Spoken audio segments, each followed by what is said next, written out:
معجزہ معراج النبی صلی اللہ علیہ وسلم کے بارے میں تو مفسرین نے یہ کہا کہ کوئی مت سمجھے کہ معراج ایک رات ہوئی اور پھر ختم ہو گئی۔ معراج کی حقیقت، اس کی ماہیت اور اس کی نیچر کو سمجھنے والا بے ساختہ کہہ اٹھتا ہے کہ معراج شروع ہی ختم نہ ہونے کے لیے ہوئی ہے، اس کی ابتدا ہی اختتام کے بغیر ہوئی ہے، بلکہ یوں سمجھیے کہ قرآن نے کہا وَلَلْآخِرَةُ خَيْرٌ لَكَ مِنَ الْأُولَىٰ، ہر آنے والی گھڑی آپ کی اس سیر معراج کے قصوں کو بیان کیا جائے گا، عقدے کھولے جائیں گے، لیکن ہر نقطہ پہلے سے عظیم ہوتا چلا جائے گا۔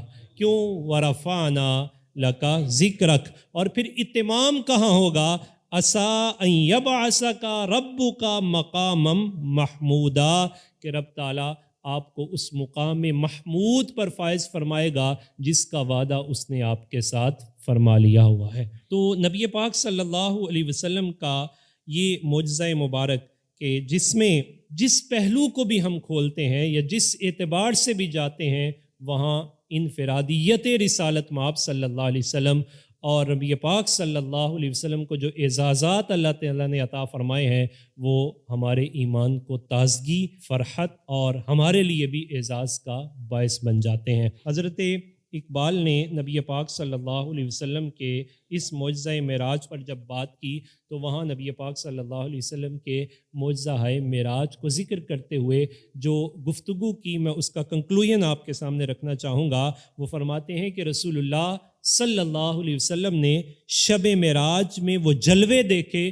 جو نہ پہلے کسی نے دیکھے نہ بعد میں کوئی دیکھ سکے گا۔ نہ پہلے کسی کو یہ اعزاز ملا نہ بعد میں ملے گا، ایسے نظارے جن کا تصور نہیں ہے۔ ساتوں آسمان، کرسی، عرش دنا فتدلا فکان قاب قوسین او ادنا کے مقام علیہ پر فائز، اور یوں فائز فرمایا کہ رب تعالیٰ نے اپنا دیدار بلا حجاب فرمانے کے بعد محبوب سے نہیں کہا آپ بیان فرمائے، بلکہ جس کو دیکھا وہ خود بیان فرماتا ہے ما زاغ البصر وما طغی۔ عموماً ہوتا یہ ہے کہ جو دیکھتا ہے وہ بیان کرتا ہے، یہ شان محبوبی ہے کہ رب دکھا بھی رہا ہے اور بیان بھی فرما رہا ہے، اور پھر بیان کا انداز بھی کیا ہے کہ ما زاغ البصر وما طغی۔ محبوب اکرم شفیع معظم صلی اللہ علیہ وسلم کے بارے میں قرآن یہ کہتا ہے لقد رأى من آیات ربہ الکبریٰ۔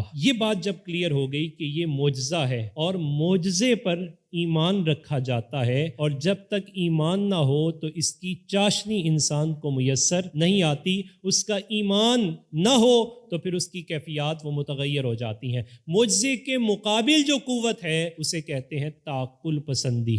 تو تعقل پسندی یعنی وہ لوگ کہ جو اوور کلیور بننا چاہتے ہیں، جنہیں اپنی عقل پر بڑا مان ہوتا ہے، وہ ہر چیز کو عقل کے پیمانے پر تولتے ہیں، تو عقل کے پیمانے پر تو وہی چیز آئے گی جو عقل کے ترازو میں آ سکے۔ اگر وزنی آ جائے تو پھر عقل ٹوٹ جائے گی، بکھر جائے گی، منتشر ہو جائے گی۔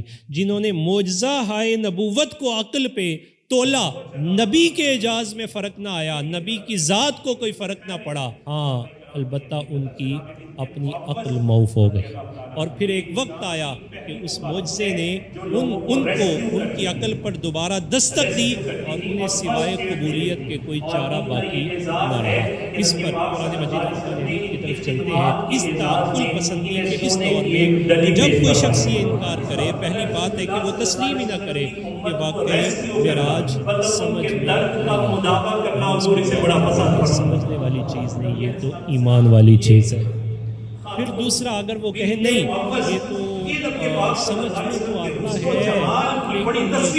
ہے، یہ خواب ہے، تو بھلا آپ سب لوگ بیٹھے ہوئے ہیں اور میچور لوگ ہیں، اگر کوئی شخص آپ کے سامنے کھڑا ہو جائے اور یہ بات کرنا شروع کر دے جناب میرے پاس اس وقت کی سب سے لگژری گاڑی موجود ہے اور اس وقت جو دنیا کا سب سے ایکسپرٹ ڈرائیور ہے وہ بھی میرے پاس موجود ہے، اور میری گاڑی کے اندر سارے سینسر بھی ایکٹیو ہیں، اور جس روڈ کے ذریعے میں جانا چاہتا ہوں وہ روڈ بہت پولائٹ ہے اور بڑا صاف اور کلیئر ہے اور بڑا اچھا بنا ہوا ہے، تو میں یہاں سے لاہور کا سفر 10 منٹ میں کر کے آیا ہوں، تو کیا آپ تسلیم کریں گے؟ نہیں، ہم میں سے کوئی بھی تسلیم نہیں کرے گا۔ آپ اسے کہیں گے یہ نہیں ہو سکتا، جیسی مرضی آپ گاڑی لے آؤ، جیسا مرضی ہو جاؤ، اس روڈ پہ جتنا رش ہے، جو فلو ہے ٹریفک کا، اس میں ممکن نہیں 10 منٹ میں آپ جائیں اور واپس آ جائیں۔ تھوڑی سی دیر گزرے تو وہ کہے نہیں یار اگلی بات بھی تو سنو، میں خواب میں گیا تھا، تو آپ مان لیں گے؟ آپ کہیں گے تو 10 منٹ میں گیا ہے، میں اگر خواب میں جانا چاہوں تو میں تو سیکنڈز میں چلا جاؤں گا۔ تو خواب پر تو اعتراض ہی نہیں ہوتا، خواب پر تو اعتراض ہی نہیں بنتا۔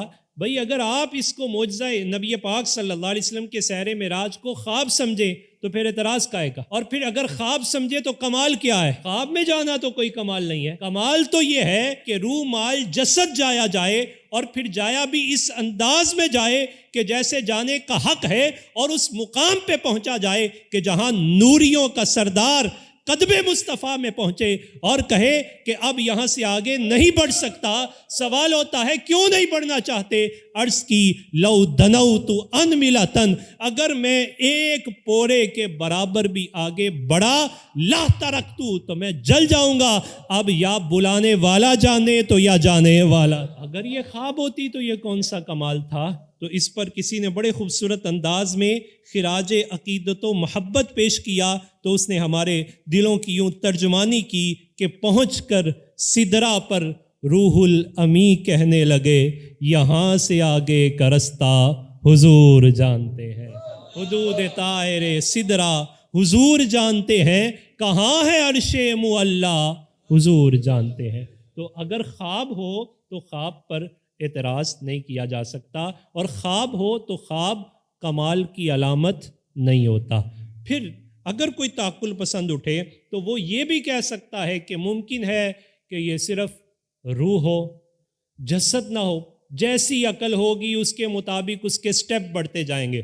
آئیے ذرا اس عقل کا مشاہدہ قرآن کی روشنی میں کرتے ہیں۔ یہ عقل پہلے بھی ایک دفعہ اٹھی، تعقل پسندوں کی نسل بھی بڑی پرانی ہے۔ جب جناب سلیمان علیہ السلام آپ سواری کے لیے عمدہ اور خوبصورت گھوڑے استعمال کرتے تھے، اور ایک جیاد فرس، وہ جید فرس، اس کو سواری کے لیے اس دور کی BMW سے قرار دیا جا سکتا ہے، تو آپ اس کو دیکھ رہے تھے، تو دیکھتے دیکھتے ایک دینی معاملے کے اندر، عبادت کے معاملے کے اندر کوتاہی ہو گئی۔ اس کوتاہی پر عتاب ہوا، اس عتاب پر اللہ تعالیٰ کی بارگاہ میں سرنڈر کیا، تو رب تعالیٰ نے انعام یہ عطا فرمایا، اے سلیمان آج کے بعد آپ کو گھوڑوں کی کوئی ضرورت نہیں ہے، ہم نے ہواؤں کو آپ کے لیے مسخر کر دیا ہے، آپ جہاں بھی جانا چاہتے ہیں تو آپ اپنی پوری کابینہ کے ساتھ صرف ہوا کو حکم دیں گے، ہوا آپ کے تخت کو جہاں چاہتے ہیں وہاں پہنچا دے گی۔ جناب سلیمان علیہ السلام پھر ایسا ہی کرتے، تخت کو حکم دیا جاتا، وہ تخت یوں ہی ہوا اٹھاتی، جہاں جانا چاہتے وہاں پہنچ جاتے۔ قرآن نے اس واقعے کو ذکر کیا۔ اس وقت کے تعقل پسند جنہوں نے نہیں دیکھا تھا انہوں نے کہا اٹ از امپاسبل، یہ ممکن نہیں ہے۔ کیوں؟ یہ کیسے ممکن ہو سکتا ہے کہ لوہا بھی بلا اڑے، اور وہ بھی لوہا کے 80 ٹن کا، اور اس کے اوپر پوری کابینہ ہو اور ہوا میں اڑ رہی ہو؟ انہوں نے نہ مانا۔ جو زمانہ رسالت مآب میں موجود تھے مانا انہوں نے بھی نہیں، آج سے 200 سال پہلے والوں نے بھی نہیں مانا، اور آج خود ہی ماننے لگے۔ جب اپنی عقل چڑھی اور اتنی بلند ہوئی کہ ہوائی جہاز کا ٹکٹ لیا اور بیٹھ گئے، جب بیٹھے ہوا فضا میں وہ اڑا، کہنے لگے وہ تو 80 ٹن تھا اور وہ تو نبی تھے، آج تو ایک بندے کی عقل یہ ہے کہ وہ 500 ٹن لے کے اڑا ہے۔ اس معجزے نے ان کی اس ساری کیفیات کو متغیر کر دیا، اور پھر صرف بات یہاں تک نہ رکی، اناؤنس ہوا آپ اس وقت جس بلندی پر ہیں وہ 40,000 فٹ کی بلندی ہے۔ بڑا خوش ہوا، کہنے لگا دیکھو آج میں جس جہاز پر گیا اس نے 40,000 فٹ کی بلندی پر جا کے فلائی کیا ہے، اور وہاں سے مجھے اتنا سفر کروایا ہے۔ تو ذرا رک کے ہم اس کی عقل پہ دستک دینا چاہیں گے۔ اگر تو اپنی عقل کے ذریعے 40,000 فٹ کی بلندی پر جائے تو تیرا کمال ہے، تو مصطفیٰ جان رحمت صلی اللہ علیہ وسلم کسی دنیاوی سہارے کے ذریعے خود نہیں جا رہے، پروردگار خود انہیں لے جا رہا ہے اور اعلان فرما رہا ہے سبحان الذی اسریٰ بعبدہ لیلا من المسجد الحرام۔ یہ تو وہ تھا جو تیری عقل میں آ سکتا تھا، اور وہ ہے جس پر عقل کو دوڑایا نہیں جا سکتا۔ وہاں ڈیمانڈ ہے تو صرف اور صرف ایمان کی ڈیمانڈ ہے۔